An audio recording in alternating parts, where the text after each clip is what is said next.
اعوذ باللہ من الشیطان الرجیم بسم اللہ الرحمن الرحیم الصوم فی ضوء القرآن، روزے قرآن مجید کی روشنی میں۔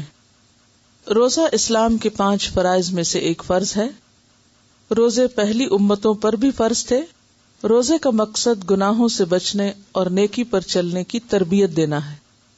یا ایھا الذین آمنوا کتب علیکم الصیام کما کتب علی الذین من قبلکم لعلکم تتقون، اے لوگو جو ایمان لائے ہو، تم پر روزے فرض کر دیے گئے ہیں جس طرح تم سے پہلے انبیاء کے پیروکاروں پر فرض کیے گئے تھے، اس سے توقع ہے کہ تم میں تقوی کی صفت پیدا ہوگی۔ گویا رمضان کا اور روزے کا اصل مقصد تقوی کی نشوونما ہے۔ اور تقوی کیا ہے؟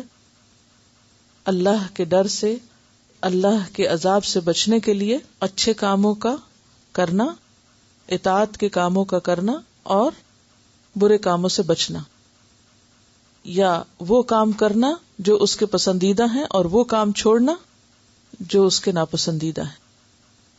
اس کے کرنے کے لیے انسان کو طاقت چاہیے، قوت چاہیے، اور وہ طاقت کس سے حاصل ہوتی ہے؟ روزے سے۔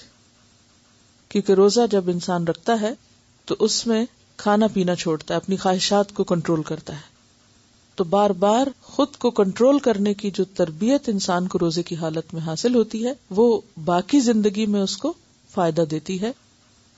جس طرح وہ اللہ کے حکم سے حلال چیز کو چھوڑتا ہے، اسی طرح وہ اللہ کے حکم سے حرام کو بھی چھوڑ سکتا ہے، یا چھوڑنے پہ قدرت حاصل ہوتی ہے اس کو۔ رمضان کا مہینہ پانے والے ہر مسلمان پر پورے مہینے کے روزے رکھنا فرض ہیں۔ مسافر اور مریض کو روزہ نہ رکھنے کی رخصت ہے، لیکن رمضان کے بعد ان دنوں کی قضا ادا کرنی ضروری ہے۔ مریض یا مسافر پر روزہ چھوڑنے کا کوئی کفارہ نہیں ہے۔ رمضان کا مہینہ اللہ تعالیٰ کی خصوصی عبادت اور حمد و ثنا کرنے کا مہینہ ہے۔ شہر رمضان الذی انزل فیہ القرآن ھدی للناس وبینات من الھدی والفرقان فمن شہد منکم الشہر فلیصمہ ومن کان مریضا او علی سفر فعدۃ من ایام اخر یرید اللہ بکم الیسر ولا یرید بکم العسر ولتکملوا العدۃ ولتکبروا اللہ علی ما ھداکم ولعلکم تشکرون۔ رمضان وہ مہینہ ہے جس میں قرآن نازل کیا گیا ہے، جو انسانوں کے لیے سراسر ہدایت ہے اور ایسی واضح تعلیمات پر مشتمل ہے جو راہ راست دکھانے والی اور حق و باطل کا فرق کھول کر رکھ دینے والی ہیں، یعنی قرآن کی تعلیمات۔ لہٰذا اب سے جو شخص اس مہینے کو پائے اس کو لازم ہے کہ اس پورے مہینے کے روزے رکھے، اور جو کوئی مریض ہو یا سفر پر تو وہ دوسرے دنوں میں روزوں کی تعداد پوری کرے۔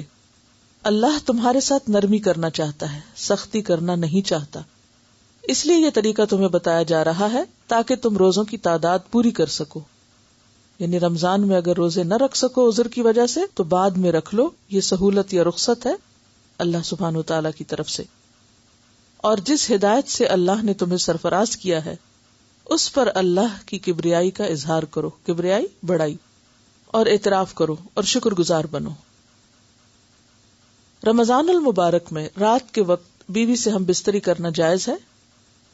افطار سے لے کر صبح صادق کے طلوع ہونے تک کا وقت روزے کی پابندی سے مستثنی ہے، یعنی روزہ صرف دن کا ہوتا ہے، رات کا نہیں۔ دوران اعتکاف میں رات کے وقت بیوی سے ہم بستری کرنا منع ہے۔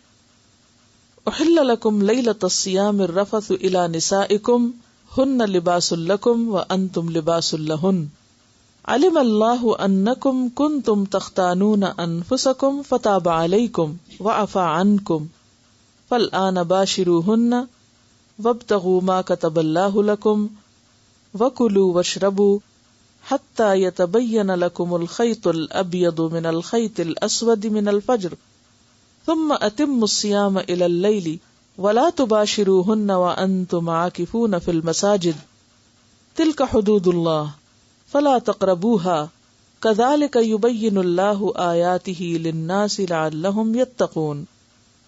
تمہارے لیے روزوں کے زمانے میں راتوں کو بیویوں کے پاس جانا حلال کر دیا گیا ہے، وہ تمہارے لیے لباس ہیں اور تم ان کے لیے لباس ہو۔ اللہ تعالیٰ کو معلوم ہو گیا کہ تم لوگ چپکے چپکے اپنے آپ سے خیانت کر رہے تھے، مگر اس نے تمہارا قصور معاف کر دیا اور تم سے درگزر فرمایا. اب تم اپنی بیویوں کے ساتھ شباشی کرو اور جو لطف اللہ نے تمہارے لیے جائز کر دیا ہے اسے حاصل کرو.